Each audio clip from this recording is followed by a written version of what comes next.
بسم الله الرحمن الرحيم. ومن أحسن قولا ممن دعا إلى الله وعمل صالحا وقال إنني من المسلمين. بسم الله الرحمن الرحيم.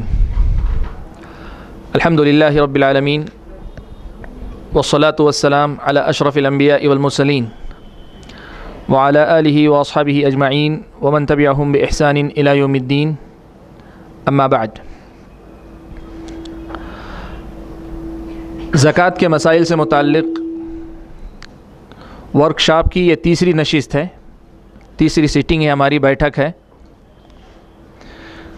اس کے آغاز میں میں سب سے پہلے تو اللہ تعالیٰ کا شکر ادا کرتا ہوں کہ تعلیم و تعلم یعنی سیکھنے سکھانے کا ایک اور موقع اللہ تعالیٰ نے مجھ کو اور آپ سب کو عطا کیا ہے، اور شروع میں ہی آپ سب کو یاد دہانی کروا دینا چاہتا ہوں کہ اول و آخر اعمال کا دار و مدار نیتوں پر ہوتا ہے۔ نیتوں میں اخلاص اور اللہ تبارک و تعالیٰ کی خوشنودی اور رضا حاصل کرنا، یہ عمل سے پہلے بھی، عمل کے ساتھ بھی اور عمل کے بعد بھی ہمارے ساتھ ہمیشہ ہونی چاہیے۔ خیال رہے کہیں ایسا نہ ہو کہ اخلاص کی یہ دولت کسی لمحے ہمارے ہاتھوں سے چھوٹ جائے، اس کے نتیجے میں اتنی ساری محنت اور اتنی ساری کوشش جو ہم کر رہے ہیں وہ کہیں ایسا نہ ہو کہ ضائع ہو جائے۔ اس لیے اول و آخر میں اپنے آپ کو اور آپ سب بھائیوں کو، بہنوں کو یہ یاد دہانی کروانا چاہتا ہوں کہ ہمارے اعمال کا دار و مدار اخلاص پر ہونا چاہیے۔ دوسری بات جس کی یاد دہانی شروع ہی میں کروا دینا چاہتا ہوں وہ یہ کہ دیکھیں، یاد رکھیں، اسلامی شریعت کی نظر میں علم برائے علم، صرف جاننے کے لیے جاننا، یہ کوئی اچھی چیز نہیں ہے۔ اسلامی شریعت ہمیشہ ہمیں یہ سکھاتی ہے کہ علم برائے عمل ہونا چاہیے۔ سیکھنا اس لیے چاہیے کہ ہمیں اس پہ عمل کرنا ہے اور عمل کر کے اللہ تعالیٰ کو راضی کرنا ہے۔ تو عمل کے جذبے سے جب ہم سنیں گے تو بہت ساری چیزیں مشکل بھی ہو کے آسان ہو جائیں گی، بہت ساری چیزیں جو ہے دماغ تک نہ بھی پہنچی تو دل تک ضرور پہنچ جائیں گی۔ یہ بہت ہی آسان مسئلہ ہوتا ہے۔ تو یہ دو اہم باتیں تھیں جن کی یاد دہانی شروع ہی میں کروا دینا میں نے ضروری سمجھا۔ میرے سامنے زکوٰۃ کے موضوع سے متعلق بہت سی باتیں آپ نے صبح سے سنی ہیں۔ کچھ مسائل ہیں جن پر مجھے آپ کے سامنے گفتگو کرنی ہے، کچھ مسائل ہیں جن سے متعلق آپ کے سامنے مجھے بات رکھنی ہے۔ میں بغیر کسی مزید طویل گفتگو کے براہ راست سیدھے اپنے موضوع کی طرف آتا ہوں۔ آج جن پوائنٹس پہ، جن نکات پہ مجھے آپ کے سامنے گفتگو کرنی ہے، ان میں سب سے پہلا نقطہ ہے مصارف زکوٰۃ۔ مصارف زکوٰۃ، اس کا مطلب یہ ہوتا ہے کہ زکوٰۃ کس کو دی جانی چاہیے، زکوٰۃ کا مال کس کو دیا جانا چاہیے۔ آپ کے پاس قرآن مجید کی سورہ توبہ کی آیت نمبر 60 ہے، جس میں اللہ تعالیٰ نے فرمایا انما الصدقات للفقراء والمساکین والعاملین علیہا والمؤلفۃ قلوبہم وفی الرقاب والغارمین وفی سبیل اللہ وابن السبیل۔ 8 قسم کے لوگوں کا تذکرہ اللہ تعالیٰ نے کیا ہے۔ آپ کے سامنے جو نقشہ ہے اس میں آپ دیکھیں، سب سے پہلے فقراء ہیں، دوسرے نمبر پر مساکین ہیں، تیسرے نمبر پر العاملین علیہا، زکوٰۃ وصول کرنے، جمع کرنے پر جو لوگ کام کرتے ہیں وہ، المؤلفۃ قلوبہم چوتھے ہیں جن کی دل جوئی، دل رکھنے کے لیے کچھ لوگوں کو دیا جاتا ہے، یہ ہیں۔ پھر رقاب، لوگوں کو غلامی سے آزاد کرنا، لوگوں کو غلامی سے آزاد کرنا اس کے لیے دیا جاتا ہے۔ والغارمین، یہ چھٹے نمبر پر ہیں، قرض دار جن کا قرض اتنا بڑھ جائے کہ ان کا مال ادائیگی کے لیے ناکافی ہو۔ وفی سبیل اللہ، اللہ کی راہ میں جہاد، اللہ کی راہ میں جہاد ہو تو جہاد میں دینا چاہیے۔ وابن السبیل، مسافر کو دینا چاہیے۔ یہ 8 ہیں۔ آیت کریمہ میں اللہ تعالیٰ نے زکوٰۃ کی مستحقین 8 قسم کے لوگ بتائیں۔ سب سے پہلا نقطہ جو اس میں مجھ کو اور آپ کو سمجھنا ہے وہ یہ کہ آپ یہ بات ذہن میں رکھیں کہ زکوٰۃ دنیا کے کیسے ہی حالات بدل کیوں نہ جائیں، ان 8 قسموں کے علاوہ کسی اور کو نہیں دے سکتے ہیں آپ۔ یہی 8 ہیں، ان 8 سے باہر کبھی آپ ہو نہیں سکتے، ایک کو بھی جو ہے آپ انکلوڈ نہیں کر سکتے اس میں۔ حالات ہو سکتے ہیں بسا اوقات کہ کوئی آدمی کوئی ایسی صورتحال نظر آتی ہے کہ جس میں آپ کی سمجھ یا بعض لوگوں کی سمجھ یہ بتاتی ہے کہ نہیں، ان 8 سے زیادہ بہتر یہ جگہ ہے، نہیں ہو سکتا. اس لیے کہ اللہ تبارک و تعالیٰ نے آیت کریمہ میں کہا انما الصدقات للفقراء. عربی زبان میں ایک گرامر کا ایک اصول ہے، انما جب آتا ہے تو اس کو کہتے ہیں حصر. حصر کا معنی یہ ہوتا ہے کہ محدود کر دیا، ان کو جو باؤنڈری لگا دی گئی ہے اس پر، آپ کسی اور کو اس میں انکلوڈ نہیں کر سکتے. 8 ہی ہیں، 8 کے علاوہ کسی اور کو نہیں دے سکتے. یہ سب سے پہلا نقطہ ہے. اب جس کو بھی دینا ہے، وہ جو 8 آپ کے سامنے ہیں، ان 8 میں سے کسی ایک میں اس کو شامل ہونا چاہیے. کسی نہ کسی میں شامل ہوگا تبھی اس کا مستحق بنے گا زکوٰۃ کے مال کا. ہماری بات زکوٰۃ کی ہو رہی ہے، عام صدقات کی نہیں. اللہ کی راہ میں آپ عام دینا چاہتے ہیں وہ دے سکتے ہیں کسی کو بھی. زکوٰۃ کا مال جو 2.5% آپ کے اپنے مال سے، نصاب کو پہنچے ہوئے مال سے نکالتے ہیں، وہ صرف ان 8 لوگوں کو دینا چاہیے، ان کے علاوہ کسی اور کو نہیں دے سکتے. 8 قسم کے لوگوں کو دینا چاہیے اور کسی کو نہیں دے سکتے آپ. یہ جو ہے سب سے پہلا نقطہ ہے. اس کی دلیل جو ہے، جیسے میں نے کہا، آیت میں اللہ تعالیٰ نے انما کا لفظ استعمال کیا، انما الصدقات للفقراء، اور انما کا معنی حصر کا ہوتا ہے، محدود کر دینا. بس انہی 8 میں، 8 کے علاوہ کسی اور کو نہیں دے سکتے. اس بات کی تائید ایک حدیث سے بھی ہوتی ہے. حدیث چونکہ ضعیف ہے، سند کے اعتبار سے روایت ضعیف ہے، اس لیے آپ کے پاس جو نوٹس وغیرہ ہیں اس میں اس حدیث کو منشن نہیں کی. لیکن میں آپ کو بتا دیتا ہوں اس وضاحت کے ساتھ کہ یہ دلیل نہیں ہے. ہماری دلیل ہماری قرآن کی آیت ہے جس میں حصر کا معنی آیا ہے. لیکن ایک حدیث ہے جو اس مفہوم کی تائید کرتی ہے، ضعیف روایت ہے. حضرت زیاد ابن حارث سدائی، سنن نبی داؤد کی روایت ہے، زیاد ابن حارث سدائی ہیں. وہ بیان کرتے ہیں کہ میں رسول اکرم صلی اللہ علیہ وسلم کے پاس آیا، اور اپنا لمبا واقعہ ذکر کرتے ہیں، کافی طویل حدیث ہے. اس میں وہ اپنا واقعہ بیان کرتے ہیں کہ ایک آدمی اللہ کے نبی کے پاس آیا. اس نے آ کر کہا اعطنی من الصدقہ، اللہ کے نبی زکوٰۃ کے مال میں سے مجھے کچھ دیجیے، زکوٰۃ کے مال میں سے مجھے کچھ دیجیے. تو اللہ کے نبی صلی اللہ علیہ وسلم نے اس آدمی سے کہا ان اللہ تعالی لم یرض بحکم نبی ولا غیرہ فی الصدقات. اللہ تبارک و تعالی زکوٰۃ کے معاملے میں کسی نبی کے یا غیر نبی کے فیصلے کو اللہ نے پسند نہیں کیا، یعنی کسی کو اختیار نہیں دیا کہ وہ جو فیصلہ کریں گے وہ مقبول ہوگا. حتی حکم فیہا ہوا، یہاں تک کہ اللہ تعالیٰ نے خود فیصلہ کر دیا. فجزأہا 8 اجزاء، اور اللہ تعالیٰ نے اس کی 8 قسمیں، 8 مقامات بیان کر دیے. فإن كنت من تلك الأجزاء، اگر تم ان 8 میں سے ہو، أعطيتك حقك، تو تمہارا حق سمجھ کر میں تم کو دے دوں گا.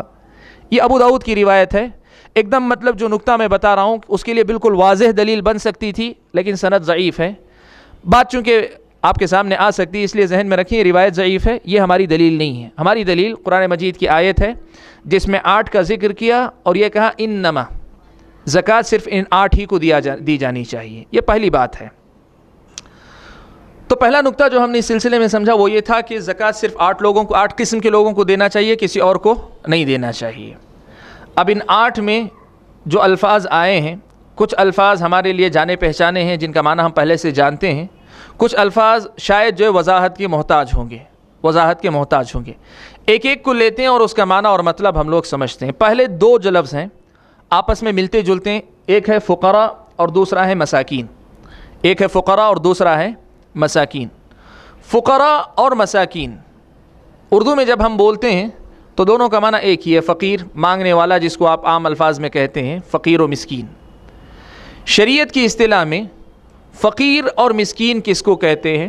ایک لفظ آپ یہ سمجھ لیں، جو مالدار نہیں ہے، جو ضرورت مند ہے، اس کو فقیر اور مسکین کہتے ہیں. لیکن اللہ تعالیٰ نے 2 لفظ استعمال کیے ہیں، ایک لفظ ہے فقیر اور دوسرا ہے مسکین.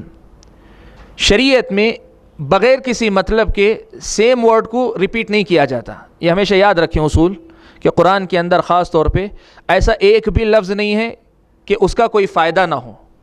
اب فقیر سے معنی سمجھ میں آ جا رہا تھا، تب پھر مسکین کی ضرورت نہیں تھی. مسکین کو خاص طور پہ جب ذکر کیا جا رہا ہے تو اس سے معلوم ہو رہا ہے کہ یہاں 2 قسم کے لوگوں کا تذکرہ ہو رہا ہے. دونوں ایک حیثیت سے آپس میں شریک ہیں. وہ حیثیت یہ ہے کہ دونوں کے دونوں ضرورت مند ہیں، لیکن دونوں کے درمیان فرق بھی ہے. تو اب سوال یہ ہے کہ فقیر کون ہے، مسکین کون ہے؟ فقیر کس کو کہیں گے، مسکین کس کو کہیں گے؟ اس سلسلے میں علماء کی تفسیرات جو ہے متعدد آئی ہیں. دو تفسیرات دو قول میں آپ کے سامنے خاص طور پہ نقل کرتا ہوں، اس لیے کہ یہ دو بہت اہم ہیں. بقیہ اور اقوال انشاءاللہ اسی ضمن میں آ جائیں گے.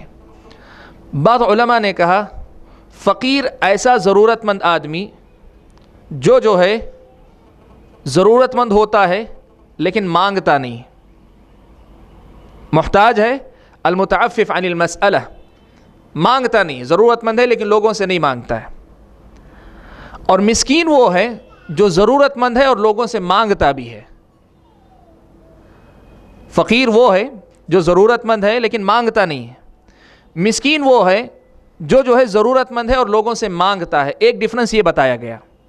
ایک تو اس کا مطلب یہ ہوا زکوٰۃ کے مستحقوں میں سے پہلا وہ ہے جو ضرورت مند ہے لیکن کسی کے سامنے جا کے ہاتھ نہیں پھیلاتا، ایسے لوگوں کو تلاش کر کے دینا چاہیے زکوٰۃ. اور دوسرا مسکین وہ جو آپ کے دروازے تک سوال کرنے والا بن کر آتا ہے، ایسے ضرورت مند کو زکوٰۃ دی جانی چاہیے. یہ دو. دوسرے بعض علماء نے کہا کہ فقیر اور مسکین کا مطلب یہ نہیں ہے، مانگنے اور نہیں مانگنے کا مسئلہ نہیں ہے. یہاں مسئلہ یہ فقیر وہ آدمی جس کے پاس کچھ نہیں ہے، جس آدمی کے پاس کچھ نہیں ہے اس کو فقیر کہتے ہیں. اور مسکین وہ آدمی جس کے پاس مال ہے لیکن جتنی اس کی ضرورت ہے اتنا مال اس کے پاس نہیں. جتنی اس کی ضرورت ہے اتنا مال اس کے پاس نہیں، اس کی ضرورت سے کم ہے، تو اس کی ضرورت کو پورا کرنے کے برابر اس کو مال دیا جانا چاہیے. تو فقیر اور مسکین دوسری تفسیر کے مطابق علماء کے پاس یہ ہے کہ ایک وہ آدمی جس کے پاس ضرورت تو ہے، کچھ نہیں ہے اس کے پاس.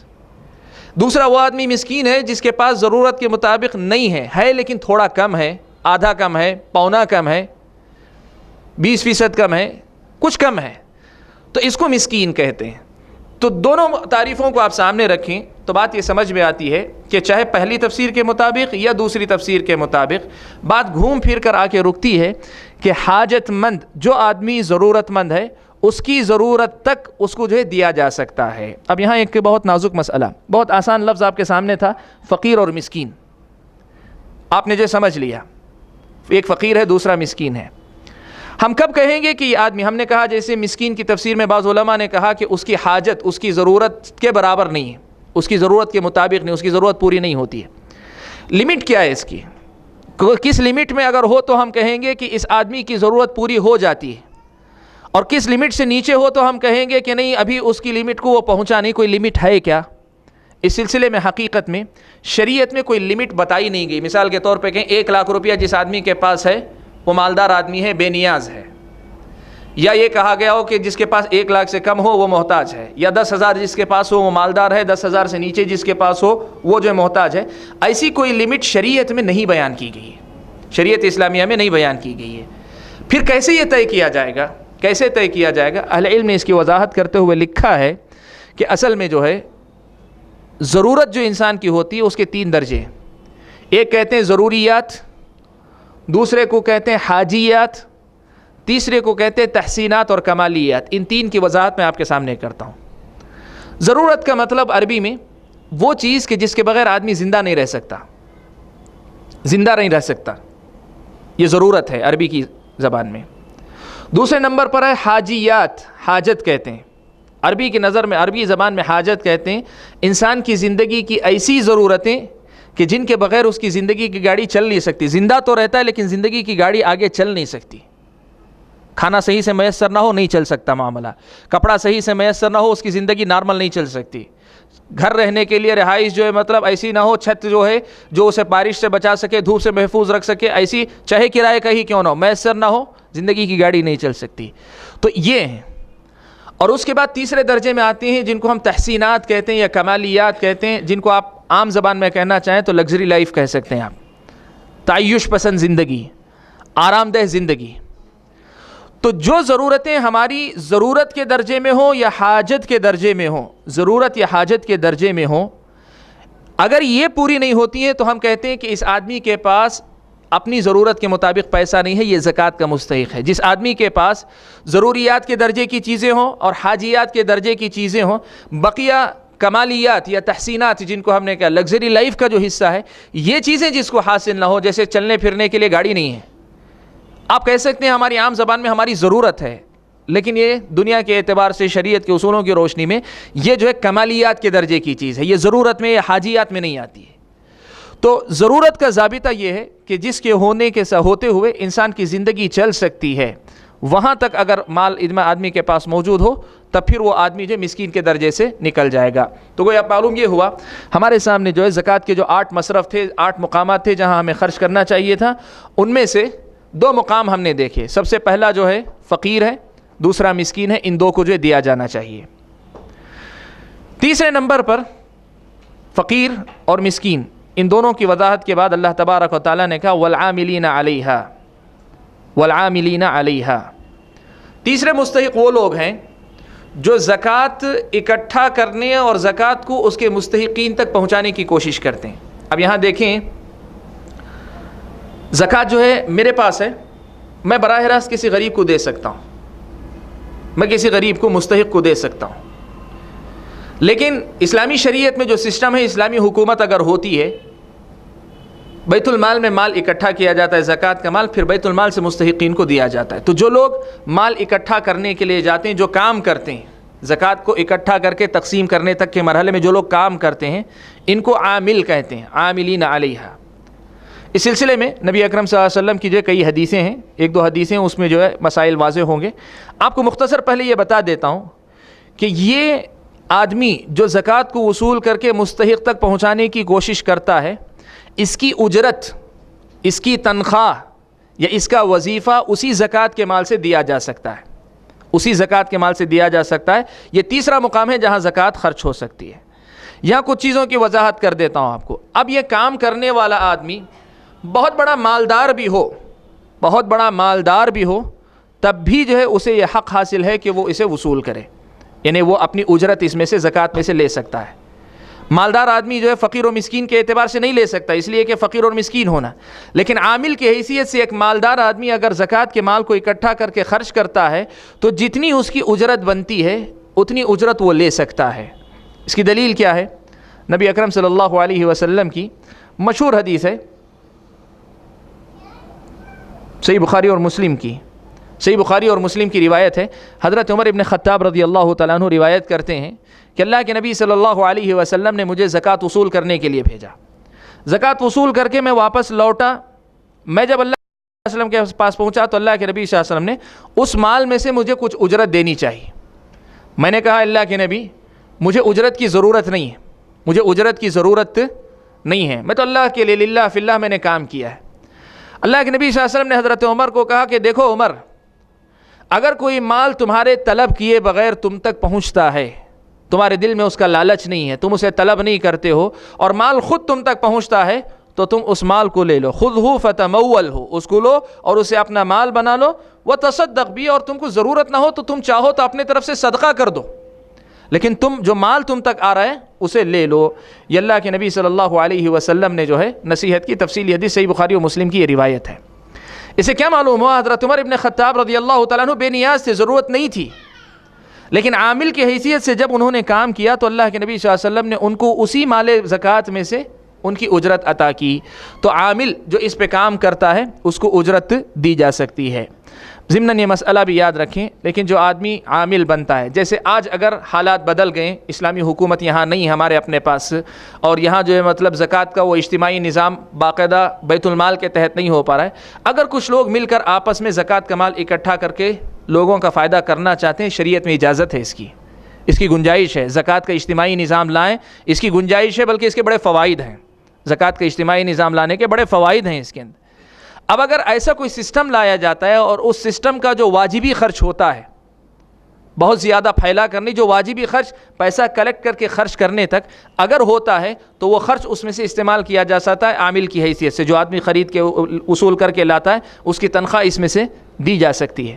لیکن اس میں ایک بات کا خاص خیال رکھنا پڑے گا، اللہ کے نبی صلی اللہ علیہ وسلم نے، حسن درجے کی روایت سنن ابی داؤد کی روایت ہے، ابو مسعود انصاری رضی اللہ تعالیٰ عنہ سے کہا کہ ابو مسعود جاؤ، جا کر جو ہے زکوٰۃ کا مال وصول کر کے آؤ، لیکن یاد رکھو میں یہ نہیں چاہتا، ہرگز نہیں چاہتا کہ قیامت کے دن کل یہ منظر میں دیکھوں کہ تم جو ہے مطلب آؤ تو تمہاری پیٹھ پر زکوٰۃ کے اونٹوں میں سے کوئی ایسا اونٹ سوار ہو جو آواز کر رہا ہو، آواز نکال رہا ہو اپنی، یہ بتانے کے لیے کہ تم نے جو ہے مطلب مال غنیمت زکوٰۃ کے مال میں سے اس کو چوری کیا ہے، اس کو جو ہے دبایا ہے، اس کو جو ہے غصب کیا ہے۔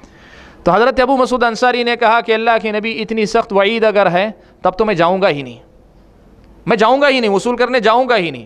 اللہ کے رسول صلی اللہ علیہ وسلم نے کہا کہ اگر واقعی ایسا سمجھتا ہو اذن لا نکرہک، ہم تمہیں مجبور بھی نہیں کریں گے۔ حدیث میں جو ہے ایک بہت ڈائریکٹ اور بہت سیدھا سادہ پیغام ہے کہ یقیناً اجرت لینا جائز ضرور ہے، لیکن اجرت کے بہانے اگر کوئی زکوٰۃ کے مال کا مس یوز کرتا ہے، یعنی ضرورت سے زیادہ لیتا ہے، غلط طریقے سے لیتا ہے، حساب کتاب غلط بتا کر کسی بھی طریقے سے اگر مال لیتا ہے تو بہت بڑی وعید ہے ایسے آدمی کے لیے۔ تو جو اس کی واجبی اجرت بنتی ہے یہ اجرت اس میں سے دینا کوئی حرج نہیں، یہ جائز ہے۔ یہ تیسرا مصرف ہے زکوٰۃ کا، جسے ہم نے کہا زکوٰۃ کا جو ہے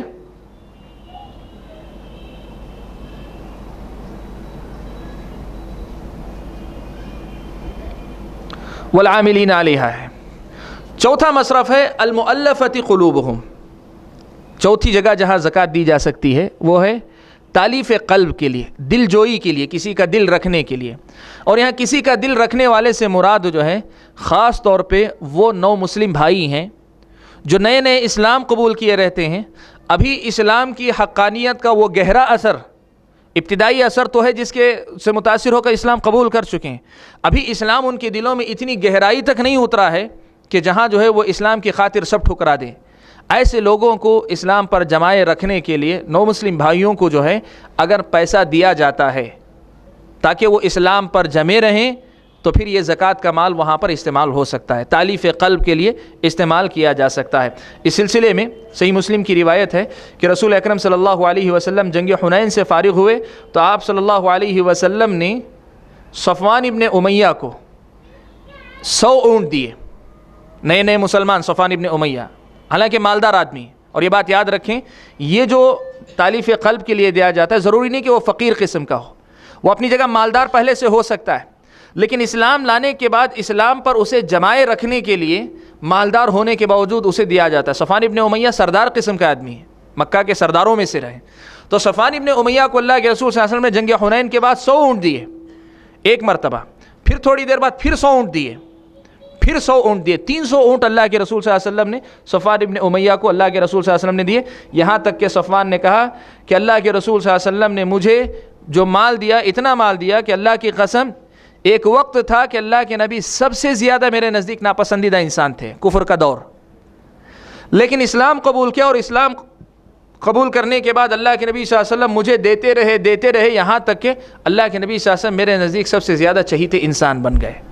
تو کچھ لوگوں کا مسئلہ ایسا ہوتا ہے کہ دین و ایمان ان کو متاثر ضرور کرتا ہے، لیکن اسلام سے متاثر ہو کر قبول کرنے کے بعد اسلام پر جمے رہنے کے لیے اس قسم کی خارجی چیزیں مؤثر ہوتی ہیں، اور اسلام یہ کہتا ہے کہ دل جوئی کے لیے ایسا مال دیا جانا چاہیے۔ یہ چوتھا مصرف ہے یا چوتھی جگہ ہے جہاں پر مال دیا جانا چاہیے۔ یہاں تھوڑا سا جو ہے ایک چھوٹے سے مسئلے کی وضاحت کر دیتا ہوں۔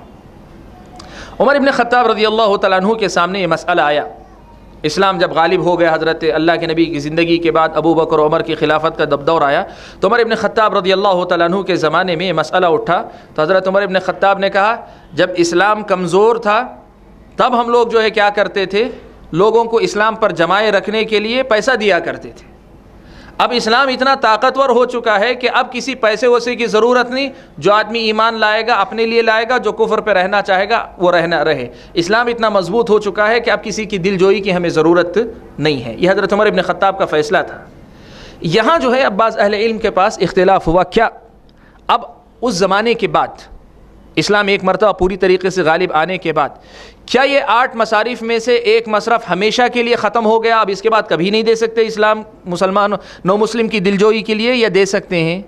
یہ ایک مسئلہ، اس پر جو ہے تفصیلی گفتگو ہوئی۔ صحیح مسئلہ جو دلیل کی روشنی میں واضح ہے یہاں وہ یہ کہ جب کبھی اسلام کے حالات ایسے ہوں جہاں جو ہے یہ تقاضا کرتے ہوں کہ ایک نو مسلم کی دلجوئی پیسے کے ذریعے ہو سکتی ہے، وہاں وہ مال دیا جا سکتا ہے، اس لیے کہ حضرت عمر ابن خطاب رضی اللہ تعالیٰ عنہ نے اپنے حالات کے مطابق ایک فتویٰ ضرور دیا۔ فتویٰ جو ہے شریعت کے مسئلے کو بدلتا نہیں، یاد رکھیں یہ اصول۔ فتویٰ جو ہے حالات کے اعتبار سے کبھی کبھار جو ہے مطلب ایک حکم ضرور آپ کے سامنے لاتا ہے، لیکن اس کی وجہ سے شریعت کی جو اصل مسئلہ ہوتا ہے وہ بدلتا نہیں ہے۔ تو تالیف قلب کا یہ مسئلہ شریعت کا حصہ، قرآن مجید کی آیت کا حصہ ہے، وہ ہمیشہ رہے گا، قیامت تک رہے گا جب تک اللہ چاہیں گے، اس کی وجہ سے مسئلہ بدلتا نہیں۔ حضرت عمر ابن خطاب نے جیسے حالات دیکھے، ہاں حضرت عمر ابن خطاب کا یہ فتویٰ بھی جو ہے قابل عمل رہے گا، کب؟ جب حالات ویسے ہی ہو جائیں جیسے حضرت عمر ابن خطاب رضی اللہ تعالیٰ عنہ کے زمانے میں تھے، تب یہ کہا جائے گا کہ حضرت عمر ابن خطاب کا فتویٰ یہاں قابل عمل ہے۔ لیکن شریعت کا مسئلہ، تالیف قلب کا یہ مسئلہ اپنی جگہ پہ باقی رہے گا۔ تو آج کے دور میں بھی اگر ضرورت پیش آتی ہے کسی کی دل جوئی کے لیے تو ان کے لیے بھی مال دیا جا سکتا ہے نو مسلم کو۔ یہ ہمارے پاس جو چوتھا مصرف تھا ہم نے بیان کیا۔ پانچواں ہے وفر رقاب۔ وفر رقاب اس کا مطلب ہوتا ہے گردن آزاد کرنا۔ رقبۃ، رقاب کے معنی گردن ہے۔ غلامی کو جو ہے، غلامی سے کسی کو نجات دینا ہو تو اس کو جو ہے وفر رقاب کہا جاتا ہے، اس کو وفر رقاب کہا جاتا ہے۔ مطلب یہ ہوا کہ کوئی غلام ہے، پرانے زمانے میں یہ تھا کوئی آدمی کسی کا غلام ہوتا، جنگ میں غلام بن جاتا، یا کسی دوسرے ملک سے گرفتار کر کے لا کے غلام بنا کے بیچ دیا جاتا، لونڈی بنا کے بیچ دی جاتی خاتون، تو اس کے آزاد ہونے کے کئی طریقے تھے۔ ایک طریقہ یہ تھا کہ براہ راست مالک کہہ دے جاؤ تم آزاد ہو جاتا۔ دوسرا طریقہ یہ تھا آزادی کا، مالک کہتا کہ میری زندگی کے بعد تم آزاد ہو، یعنی میری زندگی تک تم غلام رہو گے، میں مر گیا تم آزاد ہو جاؤ گے، اس کو مدابرت کہتے ہیں۔ یہ بھی طریقہ تھا۔ ایک تیسرا طریقہ تھا آزاد ہونے کا، وہ طریقہ یہ تھا کہ مکاتبت ہو جاتی، یعنی لکھوا لیتے، ہماری عام زبان میں بولے تو لکھا پڑھائی کر لیتے، یعنی تحریری طور پہ معاہدہ ہو جاتا۔ مثال کے طور پہ غلام یہ معاہدہ کر لیتا اپنے مالک سے کہ کام کیجئے، آپ نے 1 لاکھ روپیہ میں مجھے خریدا ہے، مجھے جو ہے ذرا چھوٹ دیجئے، میں 1 لاکھ روپیہ کما کر آپ کو دے دوں گا، جس دن میں 1 لاکھ روپیہ آپ کو دے دوں گا آپ مجھے جو ہے مطلب آزاد کر دیں گے، میں ایک آزاد انسان رہوں گا۔ اور اس پر اتفاق ہو جاتا، کسی ایک قیمت پر، کسی ایک پیسے پر اتفاق ہو جاتا تھا۔ یہ جو اتفاق ہو جاتا ہے، اب یہ 1 لاکھ روپیہ جو غلام کو ادا کرنا ہے، اگر اس کی مدد کے لیے ضرورت پیش آتی ہے تو زکوٰۃ کے مال میں سے اس کو دیا جا سکتا ہے۔ زکوٰۃ کا مال ایسے غلام کو آزاد کرنے کے لیے جو اپنی آزادی چاہتا ہے تو اس سے اس راہ میں پیسہ دیا جا سکتا ہے۔ یہ جو ہے مسئلہ ہے۔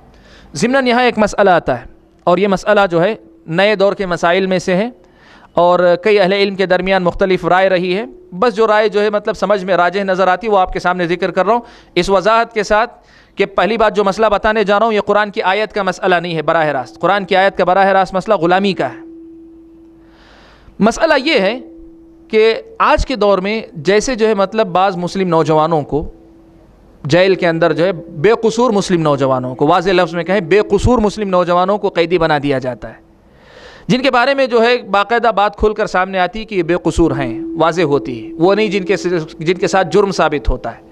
جو بے قصور ہیں اور سالہ سال سے جیل میں پڑے ہوئے ہیں، ان کو آزاد کرانے کے لیے، جیسے ان کی بیل کروانے کے لیے، یا جو ہے مطلب کوئی ان کی سزا جو ہوتی ہے، مثال کے طور پہ اتنا فائن بندو اور فائن بن کر تم آزاد ہو جاؤ، فائن اگر بندو گے تو تمہاری سزا 6 ماہ کے بجائے جو 3 ماہ ہو جائے گی، فائن اگر نہیں دے سکتے تو تم 6 ماہ مکمل جیل سے نکلو گے۔ تو ایسے نوجوان جو بے قصور ہوں اور قید خانے میں ہوں، کیا ان کو جو ہے دیا جانا زکوٰۃ جائز ہے کہ نہیں ہے؟ ایک مسئلہ آیا تو بعض اہل علم نے اسی مسئلے سے کہ مسلمان اگر قیدی ہو اور وہ آزاد ہونا چاہتا ہے تو جس طرح اس کی مدد کی جا سکتی ہے، ویسے ہی اگر واقعی معنوں میں غیر وہ جو ہے کیا کہتے ہیں بری انسان ہے، بے قصور انسان ہے، اور بے قصور کو اسے قیدی بنا کر رکھ دیا گیا ہے تو اس کی حیثیت یقیناً غلام کی ہے، اس لیے اس کو دیا جا سکتا ہے۔ یہ بعض علماء کا فتویٰ ہے۔ میں بس یہ بتانا چاہتا ہوں آپ کے سامنے کہ یہ قیدیوں کو چھڑانے کے لیے جو پیسہ استعمال کرنے کی بات کرتے ہیں، زکوٰۃ کا پیسہ، وہ اسی ضمن میں داخل کرتے ہیں۔ یہ پھر رقاب کا جو مسئلہ ہے اسی ضمن میں اس مسئلے کو داخل کرتے ہیں۔ جیسے میں نے کہا مختلف فی مسئلہ ہے، لیکن ان شرائط کے ساتھ کہ اگر کوئی واضح ہو کہ واقعی معنوں میں بے قصور مسلمان ہے اور اس کی زندگی جو ہے مطلب بیجا جو ہے، جس طرح غلامی میں آدمی کسی کا نہیں ہوتا، پڑا ہوا ہے، بیوی بچے اس کے جو پریشان ہیں، ایسے حالات میں ان شرائط کے ساتھ اگر آزاد کروایا جائے تو زکوٰۃ کا مال وہاں دیا جا سکتا ہے۔ یہ بعض اہل علم کا فتویٰ ہے۔ یہ تو ہوا 5واں مصرف، اور اس کے بعد جو ہے چھٹا ہے وابن السبیل۔ چھٹا جو مصرف ہے وہ فی سبیل اللہ ہے، والغارمون وفی سبیل اللہ۔ فی سبیل اللہ سے مراد کیا ہے؟ فی سبیل اللہ میں کون کون داخل ہیں؟ یہ ایک انشاءاللہ مستقل جو ڈاکٹر وسیع اللہ عباس صاحب انشاءاللہ میرے لیکچر کے بعد جو ہے شیخ کا خطاب ہونے والا ہے، اس میں مستقل اس پر وہ گفتگو کریں گے، فی سبیل اللہ پر مستقل گفتگو کریں گے، وہاں انشاءاللہ آپ کے سامنے بات واضح ہو جائے گی۔ بس آپ اتنا یہ ذہن میں رکھ لیں کہ یہ بھی ایک مصرف ہے، یہ بھی ایک جو ہے مطلب خرچ کرنے کی جگہ ہے۔ اور باقی رہ جاتا ہے ہمارے سامنے ابن السبیل، مسافر، ایسا مسافر نہیں الغارمون ہیں، الغارمون ابن السبیل سے پہلے الغارمون ہیں۔ غارمون کا مطلب ہوتا ہے قرض دار آدمی، ایسا آدمی جس کے پاس قرض کا بوجھ ہے بہت زیادہ، تو وہ آدمی جو ہے کیا جو ہے مطلب زکوٰۃ کا مال اس کو دیا جا سکتا ہے؟ علماء نے یہاں شرط رکھی ہے کہ جس کا قرض جو ہے جائز تجارت کی وجہ سے یا جائز معاملات کی وجہ سے قرض میں مبتلا ہوا، وہ آدمی نہیں، جیسے مثال کے طور پہ ایک آدمی نے انٹرسٹ پہ پیسہ لیا، پیسہ مال رکھا اور انٹرسٹ پہ پیسہ لے لیا، کچھ کیا اور ادا نہیں کیا، تو سود پر سود اس پر جو بوجھ بڑھتا جا رہا ہے، کہا سود کی ادائیگی کے لیے زکوٰۃ کا مال نہیں دیں گے۔ اور ایسے ہی کوئی آدمی کیا کر رہا ہے، تجارت میں جو ہے مطلب لاٹری کھیل رہا ہے یا جوا کھیل رہا ہے، جوا کھیل کر جو جوئے میں ہار گیا ہے، بہت بڑا جو ہے مطلب لاکھوں روپے کا بوجھ اس کے سر پہ آ گیا ہے، قرض دار ہے، ایسے آدمی کے قرض کی بات نہیں۔ ایک آدمی جائز تجارت کر رہا تھا، اچانک جو ہے مثال کے طور پہ آگ لگ گئی دکان میں، ڈوب گیا پورا پیسہ اس کا، اتنا قرض اس پر آ گیا ہے کہ اب اس کے پاس جو مال ہے وہ ادا نہیں کر سکتا ہے، تو جائز ذریعے سے جو آدمی قرض دار بن چکا ہو، ایسے قرض دار آدمی کے قرض کی ادائیگی کے لیے بھی زکوٰۃ دیا جا سکتا ہے۔ یہ اللہ تبارک و تعالیٰ نے والغارمون کہا۔ اس کی دلیل جو ہے اللہ کے نبی صلی اللہ علیہ وسلم کی حدیث سے بھی ملتی ہے، صحیح مسلم کی روایت، کہ اللہ کے نبی کے زمانے میں حضرت ابو سعید خدری روایت کرتے ہیں کہ اللہ کے نبی صلی اللہ علیہ وسلم کے زمانے میں ایک آدمی جو ہے پھل خریدا تھا، پھل یعنی باغ خریدا، پھل لگنے کے بعد تو اچانک ایسا ہوا کہ پوری کی پوری فصل جو ہے تباہ ہو گئی، پوری کی پوری فصل تباہ ہو گئی۔ جیسے کبھی ہوتا ہے، آپ جانتے ہیں فروٹ کے جو لوگ کھیتی لیتے ہیں، باغ خریدتے ہیں، ہوائیں تیز چلتی ہیں تو سب فصل برباد ہو جاتی ہے، تو ایسا ہی نقصان ہوا۔ فکثر دینہ، تو اس آدمی کا قرض بہت زیادہ ہو گیا۔ اللہ کے رسول صلی اللہ علیہ وسلم نے کہا تصدقوا علیہ، اس آدمی کو زکوٰۃ دو، اس آدمی کو زکوٰۃ دو۔ فتصدق الناس علیہ، لوگوں نے زکوٰۃ کا مال دینا شروع کیا۔ فلم یبلغ ذلک وفاء دینہ، لیکن قرض اتنا زیادہ تھا کہ لوگ دے کر بھی لوگوں کا دیا ہوا مال اس کی قرض کی برابری نہیں کر سکا۔ تب اللہ کے نبی صلی اللہ علیہ وسلم نے جو لوگ قرض خواہ تھے، یعنی جو لوگ قرض دیے ہوئے تھے پیسہ، ان سب کو بلا کر کہا کہ یہی اس کے پاس ہے، اس کے پاس اتنا ہی مال ہے، یہ مال تم لوگ لے لو اور آپس میں بانٹ لو، اور اتنا ہی، اس کے بعد یہ اس سے زیادہ تم لوگوں کو نہیں دے سکتا، اس پر جو تم دباؤ نہیں بنا سکتے۔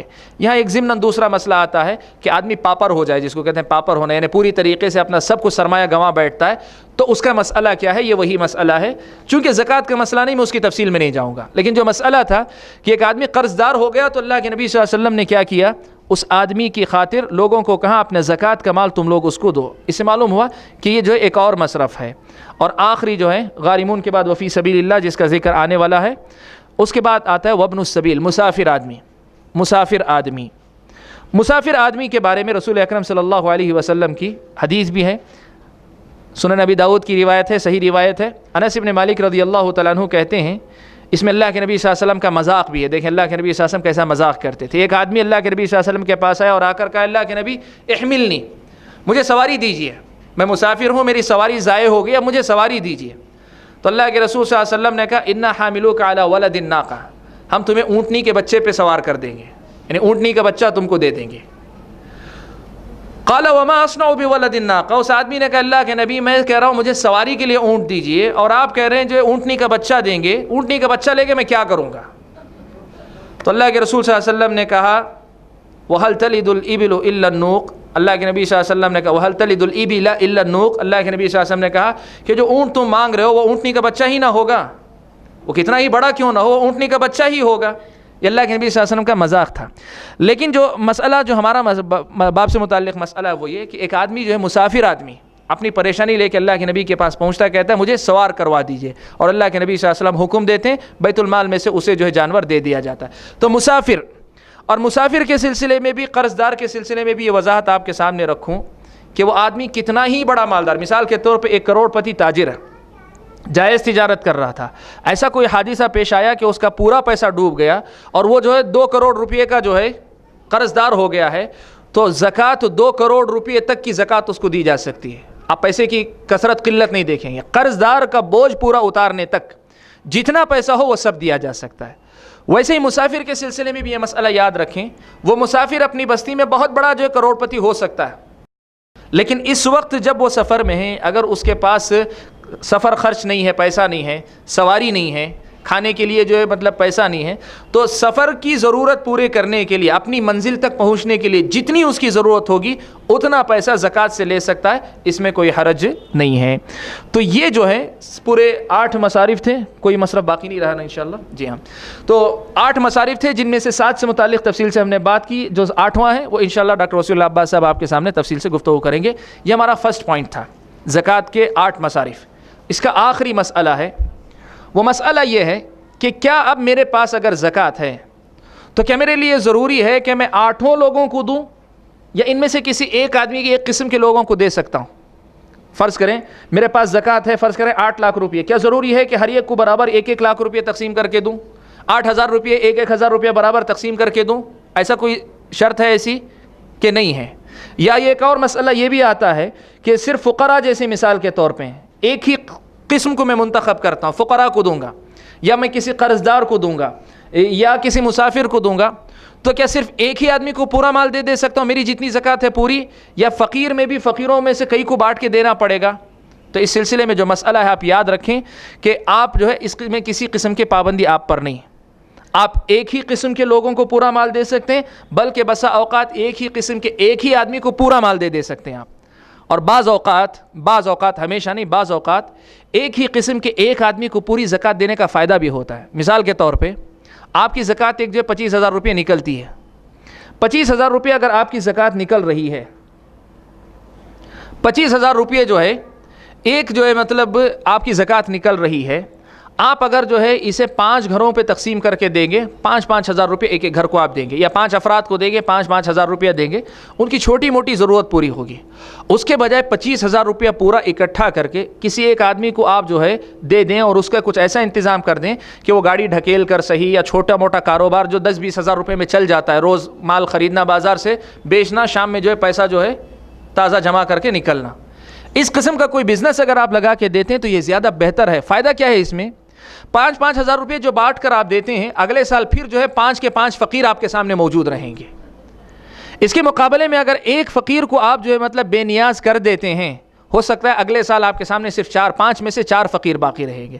اسی لیے حالات کے اعتبار سے دیکھ کر جو ہے تقسیم کرنا چاہیے، اس کا خاص طور پہ خیال رکھنا چاہیے۔ اور یہیں وہ بات بھی میں تنبیہ کے طور پہ بتا دیتا ہوں کہ بعض گھروں میں جو ہے یہ عادت ہے، رمضان آتا ہے تو پوری کے پوری جو ساڑیاں خرید لیتے ہیں، 100 ساڑیاں، 1,000 ساڑیاں خرید کر لاتے ہیں زکوٰۃ کے مال سے، اور ہر گھر کی ایک ایک خاتون کو، آنے والی ایک ایک خاتون کو دیتے جاتی ہیں۔ اس سے جو ہے کچھ نہیں ہوتا، وہ فقیر کی فقیر باقی رہتے ہیں۔ جو ایک مقصد ہمارا ہے کہ زکوٰۃ کے ذریعے جہاں تک ممکن ہو غریبی کو مٹایا بھی جائے، یہ مقصد فوت ہوتا جاتا ہے۔ تو یہ بھی جو ہے یاد رکھیں مسئلہ کہ ایک ہی قسم کے آدمی کو، ایک ہی آدمی کو سارا مال دیا جا سکتا ہے۔ اس کا ثبوت کیا ہے؟ اس کا ثبوت جو ہے نبی اکرم صلی اللہ علیہ وسلم کی ایک حدیث ہے، مشہور حدیث ہے، صحیح بخاری و مسلم کی روایت ہے، صحیح بخاری و مسلم کی روایت ہے کہ ایک صحابی نے رمضان کے دن میں جو ہے اپنی بیوی سے تعلق قائم کر لیا، جو کہ بہت بڑا گناہ، اور جو ہے اس کا کفارہ بھی بہت بڑا کفارہ ہے۔ اللہ کے نبی صلی اللہ علیہ وسلم کے پاس آئے شکایت لے کر کہ مجھ سے ایسی غلطی ہو گئی ہے، میں کیا کروں؟ اللہ کے نبی صلی اللہ علیہ وسلم نے ان کو کہا 2 مہینے مسلسل روزے رکھو، 2 مہینے مسلسل روزے رکھو۔ انہوں نے نہیں کہا پہلے عاتق رقبہ، غلام آزاد کرو، کہا میرے پاس نہیں ہے۔ کہا 2 مہینے مسلسل روزے رکھو، کہا 1 مہینے کے روزے پورے نہیں رکھ سکا، 2 مہینے کے روزے کہاں سے رکھ سکوں گا مسلسل؟ اللہ کے نبی نے کہا تب 60 مسکینوں کو کھانا کھلاؤ۔ کہا اللہ کے نبی کچھ نہیں ہے میرے پاس کچھ نہیں ہے۔ تو اللہ کے نبی نے کہا رکے رہو۔ دوسری روایت جو بیہقی میں ہے، بخاری و مسلم کی روایت میں اس کا صراحت کے ساتھ ذکر نہیں، بخاری مسلم کی روایت میں اتنا تذکرہ ہے کہ اللہ کے نبی کے پاس کہیں سے مال آیا تو اللہ کے نبی نے وہ مال دے دیا۔ لیکن بیہقی کی روایت، اسی روایت میں بیہقی کے پاس مزید یہ وضاحت ہے کہ قبیلہ بنی زریق کا صدقے کا مال اللہ کے نبی کے پاس آیا ہے، یعنی قبیلہ بنی زریق کی زکوٰۃ، پورے قبیلے کی زکوٰۃ اللہ کے نبی صلی اللہ علیہ وسلم کے پاس پہنچی، تو اللہ کے نبی صلی اللہ علیہ وسلم نے پورا کا پورا مال اٹھا کر اس آدمی کو دے دیا، کہا کہ جاؤ اس میں سے مسکینوں کو بھی کھلاؤ، تم خود بھی کھاؤ، اس لیے کہ تم خود محتاج ہو، تو مسکینوں کو بھی کھلاؤ، تم بھی کھاؤ، یہ اللہ کے نبی صلی اللہ علیہ وسلم نے کہا۔ جو مسئلہ بتانا چاہ رہا تھا وہ یہ کہ اللہ کے نبی صلی اللہ علیہ وسلم نے پورے قبیلے کی زکوٰۃ، قبیلے بنی زریق کی پوری زکوٰۃ اللہ کے نبی صلی اللہ علیہ وسلم نے کیا کی؟ ایک آدمی کو دے دی۔ اس سے معلوم یہ ہوتا ہے کہ زکوٰۃ پورے ایک آدمی کو ایک ساتھ جو دی جا سکتی، اس میں کوئی حرج نہیں ہے۔ تو یہ ایک مسئلہ تھا، ایک ہی سنگل آدمی کو دینے کا مسئلہ۔ اگلا مسئلہ جو ہے ہمارے پاس وہ ہے الزکوٰۃ للاقارب۔ نیکسٹ پوائنٹ جس پہ ہم بات کریں گے، کیا زکوٰۃ کا مال رشتہ داروں کو دیا جا سکتا ہے؟ رشتہ داروں کو زکوٰۃ کا مال دیا جا سکتا ہے کہ نہیں دیا جا سکتا؟ ایک مسئلہ۔ یہ مسئلہ جو ہے ذرا تفصیل سے آپ سنیں سمجھیں۔ زکوٰۃ کا مال جو رشتہ داروں کو دیا جا سکتا ہے کہ نہیں دیا جا سکتا، اس میں جو ہے تفصیل ہے۔ سب سے پہلے آپ یہ دیکھیں، اللہ کے رسول صلی اللہ علیہ وسلم کے سامنے حضرت ابو طلحہ انصاری رضی اللہ تعالیٰ عنہ نے قرآن مجید کی آیت اتری، حضرت ابو طلحہ انصاری رضی اللہ تعالیٰ عنہ نے آیت سنی کہ لن تنالوا البر حتى تنفقوا مما تحبون، جو تم پسند کرتے ہو اس میں سے جب تک خرچ نہیں کرو گے نیکی کی حقیقت تم نہیں پاؤ گے۔ تو حضرت ابو طلحہ نے کہا اللہ کے نبی، میرے پاس جو بیروحہ باغ ہے یہ میرا سب سے جو ہے قیمتی باغ ہے، میرا سب سے قیمتی مال ہے، میں اللہ کی راہ میں یہ دے دینا چاہتا ہوں، اللہ کی راہ میں دے دینا چاہتا ہوں۔ تو اللہ کے نبی صلی اللہ علیہ وسلم نے تعریف کی، اور تعریف کرنے کے بعد حدیث کے اختتام میں یہ تذکرہ اللہ کے رسول صلی اللہ علیہ وسلم نے کہا کہ اس کو جو ہے اجعلها فی الاقربین، اپنے قریبی رشتہ داروں کو دو، اپنے قریبی رشتہ داروں کو دو، جو مال تم دے رہے ہو اپنے قریبی رشتہ داروں کو دو۔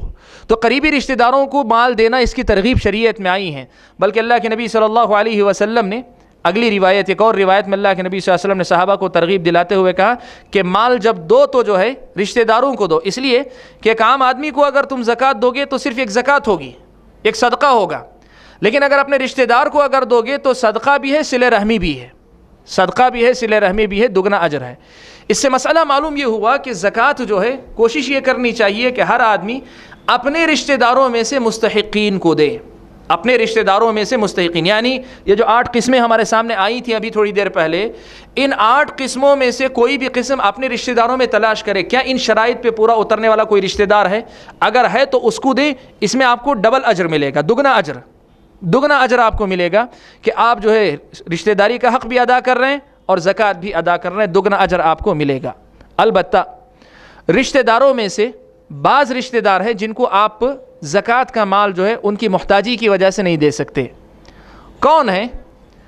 اس میں قاعدہ یہ ہے، اصول یہ ہے کہ جن کی کفالت آپ پر واجب ہے، میں ہوں، مجھ پر جن کی کفالت کرنا واجب ہے ان کو میں زکوٰۃ نہیں دے سکتا، جن کی کفالت کرنا مجھ پر واجب ہے میں ان کو زکوٰۃ نہیں دے سکتا۔ اور اسے دوسرے الفاظ میں علماء یوں بھی سمجھاتے ہیں، کہتے ہیں کہ میں اپنے والد کو، والدہ کو، اپنے دادا دادی کو، اپنے نانا نانی کو، اپنے پردادا پردادی کو، پرنانا پرنانی کو، جو اور اوپر جاتے ہیں، یعنی میرے وجود میں آنے میں جو سبب بنے، مرد اور عورت جو میرے وجود میں آنے میں سبب بنے، میرے اوپر والے، ان میں سے کسی کو میں زکوٰۃ کا مال نہیں دے سکتا۔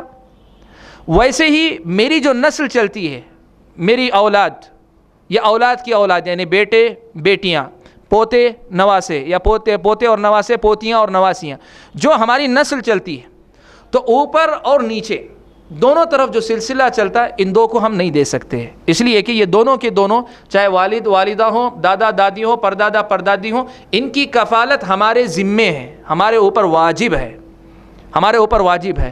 اگرچہ وہ ہماری زیر نگرانی نہ رہتے ہوں، فرض کریں ہم 2 بھائی ہیں، والدہ جو ہے کسی اور بھائی کے پاس رہتی ہیں، میرے پاس نہیں رہتی ہیں، میرے پاس زکوٰۃ کا مال ہے، چونکہ میری کفالت میں نہیں ہے، میں کفالت نہیں کر رہا ہوں، ان کو دے سکتا ہوں؟ نہیں دے سکتا۔ اپنے جو اصول ہے ان کو بھی نہیں دے سکتا، اور اپنی جو فروع ہے، فروع کا مطلب جو ہماری نسل چلتی ہے، ان کو بھی نہیں دے سکتا۔ اور ان کے ساتھ ساتھ شوہر بیوی کو زکوٰۃ نہیں دے سکتا، شوہر بیوی کو زکوٰۃ نہیں دے سکتا۔ ان کے مقابلے میں بیوی شوہر کو زکوٰۃ دے سکتی، اس لیے کہ بیوی پر جو شوہر کی کفالت واجب نہیں ہے، بیوی جو ہے اپنی زکوٰۃ شوہر کو دے سکتی ہے، لیکن شوہر اپنی زکوٰۃ بیوی کو نہیں دے سکتا، اس لیے کہ اس کی کفالت شوہر کے ذمے ہے۔ تو قاعدہ یہی ہے، رشتہ داروں میں سے سب کو دیا جا سکتا ہے سوائے ان کے جو آپ کے اصول میں آتے ہیں، یعنی آپ کے آبا و اجداد ہیں، یا آپ کے جو ہے مطلب نسل ہیں، آپ کی اولاد ہے، آپ کی اولاد ہے، ان کو نہیں دے سکتے، اور اپنی بیویوں کو نہیں دے سکتے۔ ان کے علاوہ بقیہ تمام رشتہ داروں کو دیا جا سکتا ہے۔ اس وضاحت کے بعد اس مسئلے میں 2 نقطے ایسے ہیں جن کو آپ کو ذہن میں رکھنا چاہیے۔ جن رشتہ داروں کو نہیں دیا جا سکتا جو اصول ہیں فروع ہیں، اس کا مطلب یہ ہوا بھائی اگر حاجت مند ہے، میں مالدار ہوں، میرا بھائی جو ہے اللہ نہ کرے زکوٰۃ کا مستحق ہے، میں دے سکتا ہوں، میری بہن مستحق ہے، میں دے سکتا ہوں، یہ لوگ میری کفالت میں نہیں ہیں۔ ہماری جو بات ہے اصول اور فروع کی، جن لوگوں کو اصول اور فروع میں ہم کہہ رہے ہیں کہ زکوٰۃ نہیں دی جا سکتی رشتہ داروں میں سے، ان کے سلسلے میں یاد رکھیں ان کو فقیر اور مسکین کے حساب میں سے نہیں دے سکتے زکوٰۃ، فقیر اور مسکین کے حساب میں سے نہیں دے سکتے۔ لیکن اگر وہ جو ہے عامل بن کر گئے، زکوٰۃ وصول کر کے جو ہے لا رہے ہیں، وہ کام کر رہے ہیں اور اس کی اجرت کے طور پہ ہے، تو میرا مال لے کر میرے بھائی، میرے جو ہے مطلب والد صاحب فرض کر لیں یا میرے بیٹے کو لے لیں، میرے بیٹے نے یا میرے والد صاحب نے زکوٰۃ جمع کرنے کے مسئلے میں کام کیا، اب اس کی اجرت دینا ہے، تو میرے زکوٰۃ کا مال لے کر میرے باپ کو یا میرے بیٹے کو اجرت کے طور پہ دیا جا رہا ہے، دیا جا سکتا ہے۔ ہماری جو بات ہے وہ بات ہے فقیر اور مسکین کی حیثیت سے دینا، فقیر اور مسکین کی حیثیت سے دینا، اس سے ہٹ کر وہ عامل بن کر جاتے ہیں یا جو ہے مطلب ان کے اوپر قرضہ آ جاتا ہے، اتنا قرضہ کہ جو ہے وہ ادا نہیں کر سکتے ہیں، یا پھر وہ مسافر بن کر آتے ہیں، میرا مال اگر ان کو زکوٰۃ کا مال ملتا ہے، زکوٰۃ کا مال اگر ان کو ملتا ہے تو پھر اس میں کوئی حرج نہیں ہے۔ ایک نقطہ یہ، اور دوسرا ایک خاص نقطہ آپ کو جو بتانا ہے وہ یہ کہ علماء میں سے امام مالک رحمۃ اللہ علیہ کی رائے ہے اور ایک معقول رائے ہے، اس لیے جو اس راجح قول یہی ہے انشاءاللہ، اس لیے اس کا تذکرہ کر رہا ہوں کہ اولاد کو نہیں دے سکتے زکوٰۃ، یہ مسئلہ ہم نے سمجھ لیا ہے، لیکن اگر بیٹی ہے، آپ نے شادی کر کے دے دی ہے بیٹی کو، اور بیٹی شوہر کی زیر کفالت ہے، شوہر اس کا زندہ ہے، شوہر اس کی کفالت کر رہا ہے، بیٹی کے پاس جو بیٹی کا شوہر جو ہے اچانک محتاج ہو جاتا ہے، ضرورت مند ہو جاتا ہے، تو آپ اگر ایسی بیٹی کو دیتے ہیں جو آپ کی زیر کفالت نہیں ہے اس وقت، شوہر کے نکاح میں ہونے کی وجہ سے وہ شوہر کی زیر کفالت ہے، تو ایسی بیٹی کو اگر آپ دیتے ہیں تو زکوٰۃ اس کو دینا جائز ہے، ایسی بیٹی کو زکوٰۃ دینا جائز ہے۔ تو یہ کچھ متفرق مسائل تھے جن کا تعلق جو ہے رشتہ داروں کی زکوٰۃ، رشتہ داروں میں زکوٰۃ دینے سے تھا۔ تو میں نے اسے بتایا کہ اصل یہ ہے کہ رشتہ داروں میں زکوٰۃ دینا بہتر ہے، ڈبل ثواب، دوگنے اجر کا باعث بنتا ہے، لیکن کچھ لوگ ہیں جن کو جو ہے فقیر اور مسکین کی مد سے یا اس حساب سے جو ہے زکوٰۃ نہیں دی جا سکتی، وہ آپ کے اصول اور فروع ہیں، یعنی آپ کے آبا و اجداد اور آپ کی اولاد ہیں۔ ٹھیک ہے، اس کے بعد اگلا مسئلہ آتا ہے الزکوٰۃ للخدم، نوکروں کو، نوکری کرنے والے، گھر میں کام کرنے والی، یا جو ہے آپ کی دکان میں کام کرنے والے، کیا ان کو زکوٰۃ دی جا سکتی ہے؟ کیا زکوٰۃ دی جا سکتی ہے کیا؟ تو اس سلسلے میں مسئلہ یہی ہے کہ زکوٰۃ جو ہے آپ کے پاس کام کرنے والے نوکروں کو یا آپ کی دکان میں کام کرنے والوں کو دی جا سکتی ہے، شرط یہ ہے کہ وہ جو تنخواہ آپ سے لیتے ہیں یا دوسری جگہ سے لیتے ہیں، اس تنخواہ کے باوجود، وہ لینے کے باوجود فقیر یا مسکین کے حکم میں باقی رہنا۔ جیسے مثال کے طور پہ آپ کے گھر میں کام کرتی ہے کوئی خاتون، آپ اسے 10,000 روپیہ تنخواہ دے رہے ہیں ماہانہ، وہ کام والی ضرور ہے آپ کے پاس، آپ کی نوکر ضرور ہے، نوکرانی ضرور ہے، لیکن 10,000 روپیہ ماہانہ کمانے والی جو ہے مطلب نہ فقیر ہے نہ مسکین ہے، نہ فقیر ہے نہ مسکین ہے، ایسی کسی خاتون کو نہیں دے سکتے۔ نوکر چاہے گھر میں کام کرنے والی یا جو ہے کہیں کمپنی میں آپ کی کام کرنے والی، دکان میں کام کرنے والا والی جو بھی ہوں، اگر وہ فقیر یا مسکین کے شرط میں پورے اترتے ہیں، یعنی وہ فقیر یا مسکین ہوتے ہیں، آپ کے پاس سے جو تنخواہ ملتی ہے اس کے باوجود، تو ان کو جو ہے زکوٰۃ دی جا سکتی ہے، دینے میں کوئی حرج نہیں ہے۔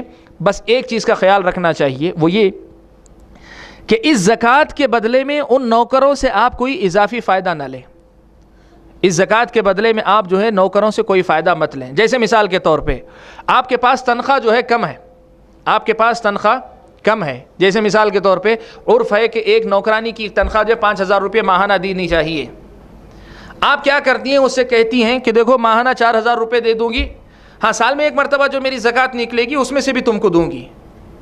یہ جائز نہیں آپ کے لیے، یہ جائز نہیں آپ کے لیے، اس لیے کہ 1,000 روپیہ جو زکوٰۃ کا آپ نے دیا، اس 1,000 روپیہ کا فائدہ آپ نے اٹھایا، یا سالانہ زکوٰۃ میں ماہانہ جو آپ 1,000 روپیہ کم کر رہی ہیں، وہ جو فائدہ آپ نے کہاں سے لیا، وہ جو زکوٰۃ دے رہے ہیں اس کے بدلے میں آپ نے لیا۔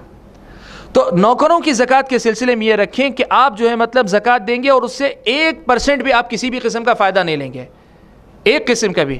بعض اوقات جو ہے مطلب قیمت کم نہیں کرتی آپ، لیکن کبھی ایسا ہوتا ہے کہ وہ دباؤ میں آتی ہیں، یعنی ایک قسم کا دباؤ آپ بناتے ہیں کہ جب آپ پیسہ دے رہے ہیں، آپ احسان کر رہے ہیں، آپ کے احسان کے بوجھ تلے دب کر وہ کام کرنے پہ مجبور ہوتے ہیں.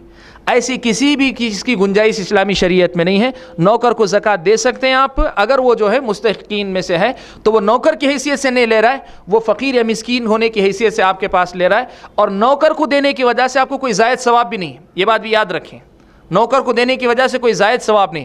آپ خاص طور پہ نوکر کو اگر دے رہے ہیں تو اس کا مطلب یہ ہوا کوئی آپ خاص اپنا ذاتی فائدہ اس سے نکالنا چاہ رہے ہیں، کہیں کوئی رعایت کہ وہ آپ کا خیال کرے یہ چاہتے ہیں.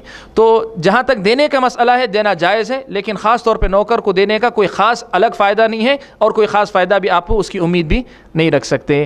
یہ ایک اور مسئلہ تھا جو مجھے جو ہے آپ کے سامنے یہاں واضح کرنا تھا. اگلا مسئلہ جو ہے وہ ہمارے پاس ہے نقل الزکاة من بلد الى آخر. ایک شہر کی زکوٰۃ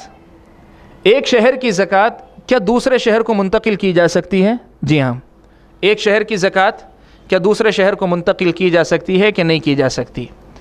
بہت زیادہ اختلاف اس مسئلے میں علماء کے درمیان. اگر آپ کتابیں پڑھیں گے تو دونوں طرح کے اوپینین آپ کو ملیں گے، سب ملیں گے.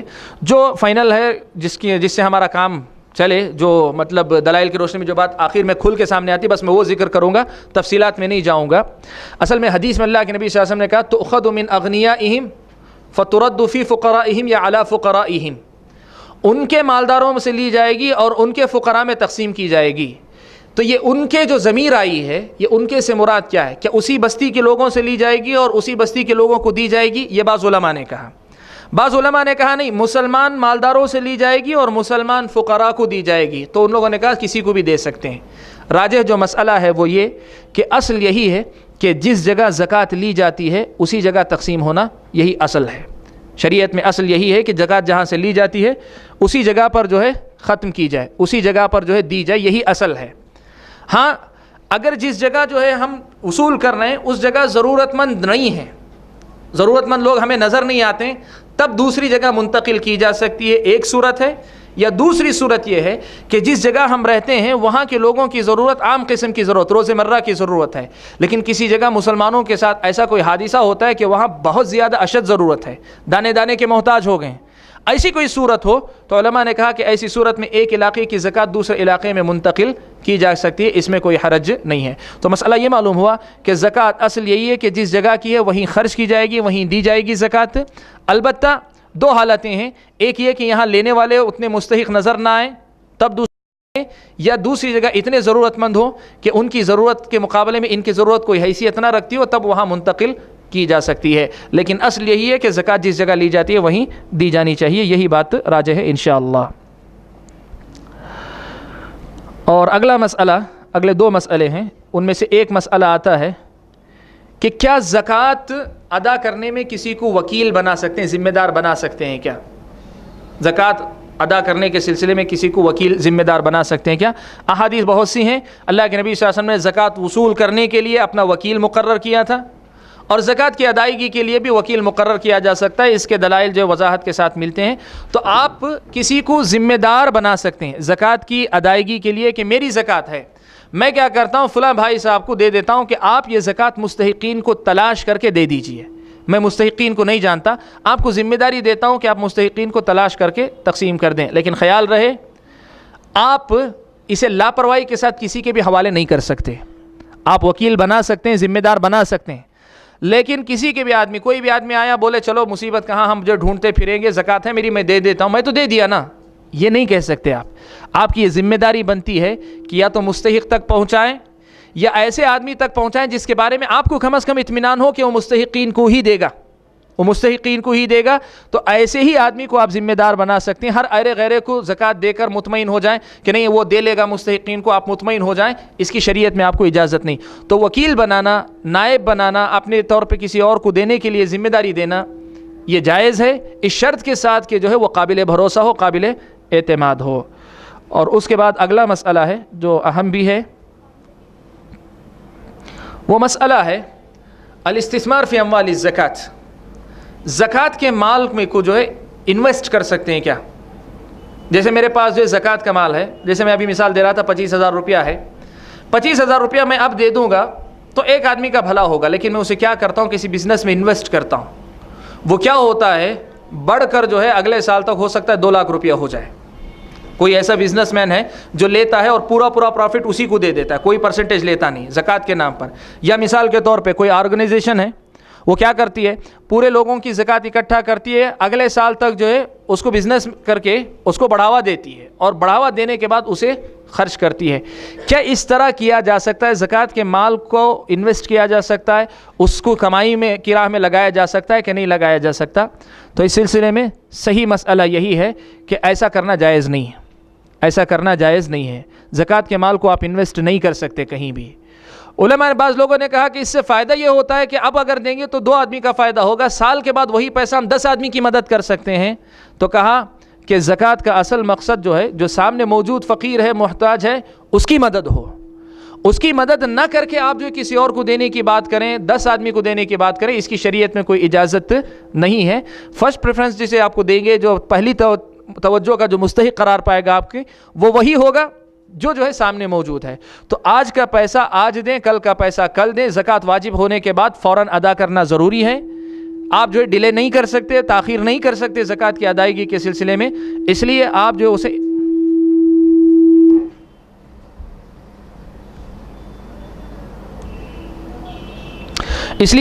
آپ اسے انویسٹ بھی نہیں کر سکتے, مال کو جو ہے زکوٰۃ کا مال انویسٹ بھی نہیں کر سکتے. شیخ ابن عثیمین رحمہ اللہ نے بڑا تفصیلی جواب اس کا دیا ہے. جن کو تفصیل چاہیے وہ شیخ ابن عثیمین کے فتاویٰ میں جو ہے دیکھ لے. شیخ ابن عثیمین رحمہ اللہ نے اس کی تفصیل آپ کے سامنے بیان کی ہے. باقی ہمارے سامنے ایک مسئلہ رہ جاتا ہے. وہ مسئلہ ہے, اگر کسی آدمی نے کئی سال تک زکوٰۃ نہیں ادا کی ہے, اگر کسی آدمی نے کئی سال تک زکوٰۃ نہیں ادا کی ہے تو اس کا کیا مسئلہ ہے؟ کئی سال تک جو ہے زکوٰۃ ادا نہیں کی. مثال کے طور پہ میرے پاس پیسہ ہے, بینک بیلنس کی شکل میں ہے, زیورات کی شکل میں میرے پاس 2-3 سال سے میں نے زکوٰۃ ادا نہیں کی ہے. تو اب مجھے زکوٰۃ ادا کرنا ہے تو کیا کرنا ہے, کیسے زکوٰۃ میں نکالوں گی؟ تو اس سلسلے میں یاد رکھیں, سب سے پہلے تو اگر کسی نے ایسا کیا ہے کہ سال گزرنے کے بعد بھی زکوٰۃ ادا نہیں کی, یہاں تک کہ اگلا سال آ گیا یا 2 سال ہو گئے, 3 سال اگر ہو گئے, بہت بڑا گناہ انہوں نے کیا. سب سے پہلے اللہ کے سامنے توبہ کریں, اس لیے کہ زکوٰۃ کو فوراً ادا کرنا ضروری ہے. توبہ کریں, اور توبہ کے بعد طریقہ یہ ہے کہ آپ ہر سال کی زکوٰۃ کا حساب کر کے پورا پیسہ ایک ساتھ اب نکالنا پڑے گا آپ کو. مثال کے طور پہ آپ نے جو ہے زکوٰۃ نکالی, 1 لاکھ روپیہ فرض کر لیں گے ہم آپ کے پاس ہے. 1 لاکھ روپیے میں جو 2.5% جو آپ نے 2,500 روپیہ نکال دیا. زکوٰۃ نکالنا تھا, نہیں نکالے. 4 سال میں جو ہے مطلب آپ نے, ہم مان رہے ہیں 1 لاکھ میں زکوٰۃ واجب ہوتی ہے, حالانکہ فی الوقت نہیں ہوتی ہے, صورتحال جیسی کچھ ہے, لیکن میں آپ کو بتا رہا ہوں مثال کے لیے. 1 لاکھ روپیے میں زکوٰۃ واجب تھی, پچھلے 4 سال سے میں نے زکوٰۃ نہیں نکالی ہے. تو زکوٰۃ نکالنے کا طریقہ یہ ہے کہ پہلے سال کا میں کیا کروں گا, 2,500 روپیہ نکال دوں گا. دوسرے سال کیا کروں گا, 2,500 روپیہ 1 لاکھ میں سے کم ہو گیا تو بقیہ جو پیسہ بچتا ہے اس کا 2.5% نکالوں گا. تیسرے سال کیا کروں گا, جو باقی پیسہ بچتا ہے اس کا حساب کر کے اس کا 2.5%, اس طرح کرتے ہوئے جو ہے 4 سال کا حساب کر کے, جو تقریباً پورے 10,000 روپیہ نہیں بنتا ہے, پورے 10,000 روپیہ نہیں بنتا ہے, 10,000 روپیہ سے کم ہی رہ جاتا ہے, اتنا پیسہ جو ہے میں کیا کروں گا, ایک ساتھ زکوٰۃ میں نکال دوں گا. تو کئی سال تک زکوٰۃ کو اکٹھا کر کے رکھنا, ادا کیے بغیر رکنا, یہ جائز نہیں ہے. اور اگر کسی نے کیا ہے تو توبہ کریں, اور آئندہ ہمیشہ خیال رکھیں سال بہ سال برابر جو زکوٰۃ ادا ہوتے رہنی چاہیے. اور ضمناً ایک مسئلے کی وضاحت کر دوں کہ عام طور پہ جب سال کی بات کی جاتی ہے, سال کی جب بات کی جاتی ہے تو ایک بڑی غلطی ہم لوگوں سے ہوتی ہے. ہم لوگ جو ہے انگریزی مہینے کے حساب سے سال دیکھتے ہیں, انگریزی مہینے کے حساب سے سال دیکھتے ہیں, جبکہ قمری مہینہ, چاند کا جو مہینہ ہے, چاند کے مہینوں کے اعتبار سے اگر دیکھیں تو سال جو ہے شمسی سال جسے کہتے ہیں یا انگریزی مہینہ جسے کہتے ہیں, اس سے پہلے جو مکمل ہو جاتا ہے. تو جیسے ہی قمری حساب سے آپ کا مہینہ, جیسے محرم کی 10 سے محرم کی 10 یا رمضان کی 1 سے رمضان کی 1, اعتبار جو ہے قمری مہینے کا ہونا چاہیے, شمسی مہینے سال کا جو ہے نہیں ہونا چاہیے. تو زکوٰۃ کا مال جو ہے سال بہ سال دیتے رہنا چاہیے. زکوٰۃ اگر نہیں دی ہے, کئی سال سے اکٹھا ہے, تو ایک ساتھ پورے مال کی زکوٰۃ جو نکالنا واجب ہے. اب اس کے بعد 2 مسئلے ہمارے پاس باقی رہ جاتے ہیں. سب سے پہلا مسئلہ جو بیچ میں شاید ہوا وہ ہے زکوٰۃ کس کے لیے جائز نہیں ہے, کس کس کو زکوٰۃ نہیں دے سکتے. کچھ ہمارے سامنے نام آئے, لیکن میں آپ کے سامنے جو اس کو جمع کر کے ایک ساتھ جو ہے مطلب ذکر کر دیتا ہوں. یہ جو ہے آپ کے سامنے موجود ہیں, دیکھیں سب سے پہلے مالدار کو زکوٰۃ نہیں دے سکتے. مالدار سے مراد جو فقیر اور مسکین نہیں ہے اس کو زکوٰۃ نہیں دے سکتے. ایک مسئلہ. دوسرا مسئلہ, رسول اکرم صلی اللہ علیہ وسلم کے خاندان کے جو لوگ ہیں, اللہ کے نبی صلی اللہ علیہ وسلم کے خاندان کے لوگ جن کو سید کہتے ہیں, اور یہاں وضاحت آپ کو کر دوں, سید سے مراد جتنے سید نام کے مشہور ہیں وہ نہیں. سید سے مراد جن کے پاس جو باقاعدہ اللہ کے نبی صلی اللہ علیہ وسلم کے نسب اور ان کے خاندان سے ہونے کا شجرہ یا سلسلہ واقعی ثبوت ہوتا ہے, یقینی ہے کہ وہ اللہ کے نبی کے گھرانے کے لوگ ہیں, ایسے لوگوں کو آپ جو زکوٰۃ نہیں دے سکتے. اللہ کے نبی صلی اللہ علیہ وسلم کے گھر والوں کو یا خاندان والوں کو زکوٰۃ نہیں دے سکتے. تیسرے نمبر پر وہ آدمی جو ہے فی الوقت اس کے پاس نہیں ہے, جیسے صبح اٹھا ہے جیب میں کچھ نہیں ہے, وہ جا کے جو زکوٰۃ نہیں لے سکتا. اگر وہ طاقتور ہے, کمانے کی طاقت رکھتا ہے, اللہ کے نبی صلی اللہ علیہ وسلم نے واضح الفاظ میں کہا کہ ان الصدقۃ لا تحل لغنی ولا لذی مرۃ سوی. طاقتور آدمی, صحیح سالم تندرست آدمی ہے, وہ آدمی بھی زکوٰۃ کا مستحق نہیں بن سکتا. یہ اللہ کے نبی صلی اللہ علیہ وسلم نے بتایا. اور کافر کو زکوٰۃ نہیں دے سکتے, یہ مسئلہ بھی معروف ہے. اور پانچواں جو ہے جس کا ذکر اس سے پہلے ہمارے درس میں ہو گیا, رشتہ داروں کی زکوٰۃ کا جب ذکر آیا تو اس میں کہ اپنے اوپر والے اور اپنے نیچے والے آبا و اجداد یا آپ کی اولاد کو جو ہے آپ زکوٰۃ نہیں دے سکتے. یہ 5 مقامات ہیں جہاں پر آپ جو ہے زکوٰۃ نہیں دے سکتے. آخری ایک مسئلہ باقی رہ جاتا ہے جو ہم نے چھوڑ دیا, درمیان میں تھا لیکن ہم نے اسے آخر میں لا لیا. وہ مسئلہ تھا زکوٰۃ دینے کے بعد احسان جتلانا. زکوٰۃ دینے کے بعد احسان جتلانا یہ اسلامی شریعت کی نظر میں بہت بڑا جرم ہے. احسان جتلانے کا مطلب کیا ہے؟ یہ ایک طبیعی چیز ہے. دیکھیں, آپ کسی کو بھی پیسہ دیتے ہیں تو آپ کا نفس جو ہے ذرا اپنے آپ کو بڑا محسوس کرنے لگتا ہے, آپ کا نفس پھول جاتا ہے, آپ محسوس کرتے ہیں. اور سامنے والا جو زکوٰۃ لیا ہے وہ خود بخود محسوس کرتا ہے اپنے آپ کو, آپ کے سامنے اپنے آپ کو وہ کمتر محسوس کرتا ہے. یہ جو چیز ہے یہ بہت ہی جو ہے دل کی جو بیماریاں ہیں, نفس کی جو خامیاں ہیں اور نفس کے جو دھوکے ہیں, ان میں سے ایک بہت بڑا دھوکہ ہے جس کو ہم کہتے ہیں احسان جتلانا. احسان جتلانا. اللہ کے نبی اللہ تعالیٰ نے قرآن مجید میں پہلے تو تعریف کی ان لوگوں کی. سورہ آل عمران میں اللہ تعالیٰ, سورہ بقرہ میں اللہ تعالیٰ نے جو ہے آیت نمبر 264 اور اس سے پہلے اللہ تبارک و تعالیٰ نے جو 264 اور اس سے پہلے 263 262 میں اللہ تعالیٰ نے اس مسئلے کا تذکرہ کیا ہے. اللہ نے جو ہے مومنوں کو مخاطب کرتے ہوئے کہا کہ جو لوگ خرچ کرتے ہیں, خرچ کرنے کے بعد لوگوں پر احسان نہیں جتلاتے ہیں, لوگوں کے سامنے احسان نہیں جتلاتے ہیں, یہ لوگ جو ہے بہت اچھے لوگ ہیں, ان کا اجر اللہ تبارک و تعالیٰ دیں گے. ایک تو تعریف کی اللہ تعالیٰ نے, گویا پیغام دیا کہ خرچ کرنے کے بعد احسان جتلانے والا مزاج مت رکھو. دوسرا جو ہے اللہ تبارک و تعالیٰ نے آگے ہی آیت میں کہا کہ یا ایھا الذین آمنوا لا تبطلوا صدقاتکم بالمن والأذى. تم لوگ جو ہے احسان جتلا کر اپنی زکوٰۃ کو, اپنے صدقات کو جو باطل مت کر لو.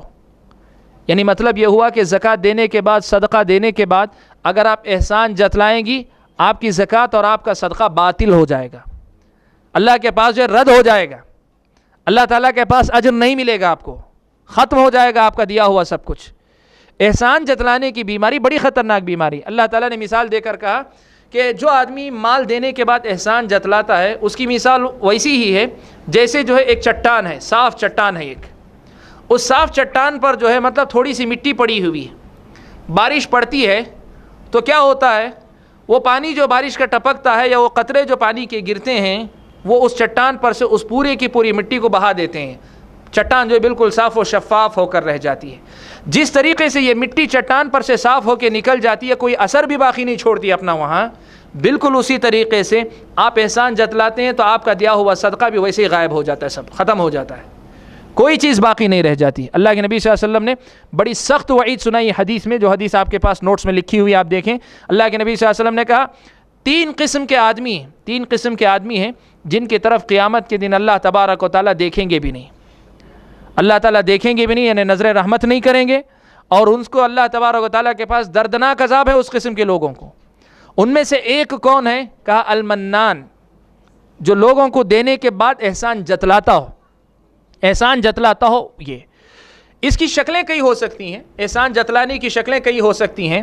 سب سے بڑی شکل یہی کہ آپ مثال کے طور پہ جو ہے کسی فقیر کو دے دیے, اگلی مجلس میں جو ہے کسی دینی پروگرام میں آپ آئے, وہ آپ کے بازو بیٹھا ہے, آپ اس کے بازو بیٹھنے میں جو ہے حرج محسوس کرتے ہیں, آپ جتلا رہے ہیں کہ تم میرے پیسوں پہ پلنے والے ہو, میں تمہارے برابر نہیں بیٹھ سکتا, نہیں بیٹھ سکتی. آپ کے سامنے وہ آدمی آتا ہے، آپ اسے جو سیدھے منہ بات نہیں کرتے، جیسے آپ نے ہم پلہ آدمی سے جیسے ایک مسلمان سے کھل کے بات کرتے ہیں، آپ اس سے جو ہے مطلب سیدھے منہ بات نہیں کرتی. کیوں؟ آپ کے دل میں کہیں احساس ہوتا ہے کہ ہمارے دیے ہوئے پیسے پہ پلنے والا یہ انسان ہے. آپ سیدھے منہ بات نہیں کرتے، آپ احسان جتلا رہے ہیں. بلکہ علامہ ابن جریر طبری رحمۃ اللہ علیہ نے ایک اثر نقل کیا ہے سلف صالحین میں سے ایک نے جو نقل کیا کہ میرے والد صاحب نے مجھے کہا کہ اگر تم کسی کو پیسہ دیتے ہو اور پیسہ لینے کے بعد وہ آدمی ذرا طاقتور ہو جاتا ہے، اچھی حالت اس کی سنبھل جاتی ہے، پھر جب تمہارا اس سے سامنا ہوتا ہے اور تم اسے سلام کرتے ہو، اور سلام کرنے کے بعد تم کو ایسا محسوس ہوتا ہے کہ تمہارے سلام کو بھی وہ آدمی محسوس کرے گا کہ یہ جو ہے سلام کر کے جتلانا چاہ رہا ہے کہ یاد رکھو میں تم کو پیسہ دیا تھا. کہا اگر ایسا بھی اگر تم کو محسوس ہوتا ہے تو تم سلام نہ کرو. اگر تم کو یہ احساس ہوتا ہے کہ تمہارے سلام سے اس آدمی کے دل میں یہ احساس پیدا ہوگا کہ یہ آدمی کچھ جتلا رہا ہے میرے سامنے، کہا تم سلام مت کرو. وہ اپنا واقعہ والد صاحب کا نقل کر کے کہتے ہیں کہ دیکھو میرے والد نے جو ہے اسلام جیسی بہتر چیز سے روک دیا اس گناہ سے بچنے کے لیے. سلام جیسی بہتر چیز سے مجھے روک دیا صرف اس ڈر سے کہ کہیں میں اس غلطی کا شکار نہ ہو جاؤں. ابن جریر طبری رحمۃ اللہ علیہ نے یہ ذکر کیا.